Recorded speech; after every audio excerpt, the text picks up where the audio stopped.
warahmatullahi wabarakatuh. Berjumpa kembali di pembelajaran daring saya, semoga tetap tidak bosan. Kali ini kita di pertemuan ketiga di KD bahan lunak buatan, ya kan? Pertemuan kemarin sudah membahas tentang jenis-jenisnya. Sekarang kita akan membahas tentang proses produksi kerajinan bahan lunak, ya kan? Seperti biasa, sebelum mulai pembelajaran, tak lupa saya mengingatkan untuk selalu berdoa agar pembelajaran kali ini diberikan manfaat dan barokah, serta selalu bersyukur agar kita selalu senantiasa diberikan kesehatan walaupun di tengah pandemi seperti ini. Dan saya berharap pandemi ini segera berlalu, kita bisa berjumpa kembali belajar di sekolah. Langsung saja kita bahas yang pertama materinya, yaitu proses produksi kerajinan bahan lunak. Setelah disebutkan jenis-jenisnya, ya kan, kerajinan lunak itu jenisnya apa saja, kita membahas produksinya. Prosesnya seperti apa? Bisa dilihat gambarnya, ada orang sedang membuat kerajinan dari tanah liat. Prosesnya yang pertama yaitu kegunaan, ya kan? Gunanya produksi itu untuk apa sih? Ya kita bahas. Gunanya untuk kerajinan boleh, gunanya untuk untuk mencari nafkah juga bisa, untuk dijual kembali dan sebagainya. Terus kenyamanan atau comfortable. Kerajinan itu dibuat itu untuk apa sih? Kenyamanannya, misalnya kita membuat seperti gambar itu gentong, ya kan? Kegunaannya, kenyamanannya itu untuk apa? Oh, itu ternyata untuk air, ya kan? Biar nyaman ditaruh di gentong bulat seperti ini, ya kan? Kalau bentuknya segitiga kan berarti gak nyaman seperti ini. Harus bentuknya bulat. Itu yang disebut comfortable. Terus keluasan atau fleksibilitas, ya kan? Ya, warnanya bundar biar kita mudah diambil, luas, atau fleksibilitasnya seperti itu.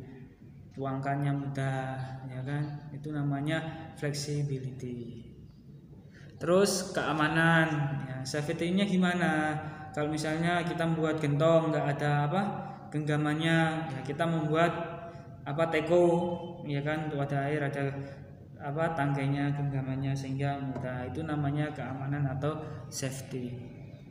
Terus keindahan atau estetik, ya kan? Dibuat agak bundar, agak bulat, itu harus ada keindahannya atau estetikanya. Kalau seperti biasa seperti ini tidak ada kegunaannya, estetikanya, keindahannya itu tidak ada. Nah, yang pertama kita bahas kegunaan atau utility. Benda kerajinan harus mengutamakan nilai praktis, ya seperti pada gambar ini, ya kan? Memiliki praktis, cukup mangkok bulat seperti ini, ya kan, bisa jadi wadah, itu praktis. Yaitu dapat digunakan sesuai fungsi dan kebutuhannya. Ya, fungsinya itu untuk wadah sebuah makanan. Itu disebut utility, kegunaannya. Contoh mangkok untuk wadah sayur seperti pada gambar ini. Lanjut ya. Terus kenyamanan. Nah, ini seperti saya bilang comfortable. Agar nyaman, mangkok itu gelas itu harus ada tangganya untuk genggamannya. Benda kerajinan harus menyenangkan dan memberi kenyamanan bagi pemakainya. Kasih tutup, terus kasih tangkai, nyaman kan untuk pemakainya. Contohnya cangkir didesain ada pegangannya seperti gambar itu. Keluasan atau flexibility, ya kan? Benda kerajinan harus memiliki keserasian antara bentuk dan wujud dengan nilai gunanya. Seperti contohnya ini, ya kan? Berbentuk sepatu, ya, biar luas atau keserasian antara bentuknya seperti itu, sepatu dengan nilai gunanya untuk melindungi kaki biar tidak lecet saat berjalan. Itu fungsi keluasan. Contohnya sepatu sesuai dengan anatomi atau ukuran kakinya. Sepatunya harus pas biar memiliki fleksibilitas atau keluasan. Terus keamanan atau safety. Benda kerajinan tidak boleh membahayakan pemakainya.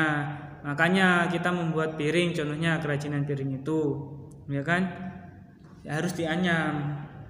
Ya, dianyam yang rapi biar tidak bahaya. Kalau tidak rapi gimana? Itu bisa membuat luka atau beleri bahasa Jawanya ya. Bisa kegores tangan kalau tidak rapi.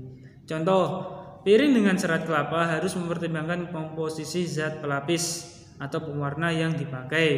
Tidak berbahaya jika digunakan sebagai wadah makanan. Ya, artinya kalau diwarnai itu zat warnanya tidak berbahaya dan sudah halus. Tidak kalau diambil tidak menggores tangan, mengakibatkan luka berdarah. Terus selanjutnya keindahan atau estetik. Ya, benda yang indah mempunyai daya tarik lebih dibandingkan benda yang biasa-biasa saja. Contohnya kalau kerajinan kulit, ya kan, bahan lunak ini harus dikasih bahan lunak buatan atau cat, dipoles dan sebagainya. Kalau polosan biasa itu tidak memiliki keindahan sehingga tidak memiliki daya tarik, ya kan? Keindahan sebuah benda dapat dilihat dari beberapa hal, diantaranya bentuk, hiasan atau ornamen dan bahan baku. Hiasannya bagus, ya kan, ornamennya bagus, itu memiliki keindahan atau estetik sehingga kalau dijual itu akan mahal, memiliki nilai ekonomis tinggi. Nah, sekarang saatnya tugas, ya kan? Tugasnya cukup mudah. Catatlah kembali materi yang saya sampaikan tadi, yaitu nilai fungsi, nilai hias, nilai kegunaan dan sebagainya. Cukup dicatat saja dalam buku tulis, difoto, kirim ke Google Classroom. Terus jangan lupa tulis nama nomor absen pada bukunya. Di buku tulisnya itu di atas seperti biasa tulisi nama nomor absen kelas, serta di kolom komentar Google Classroom-nya ditulisi nama nomor absen kelas, diketik, ya kan, biar mudah saya untuk mencatatnya atau merangkumnya menjadi nilai.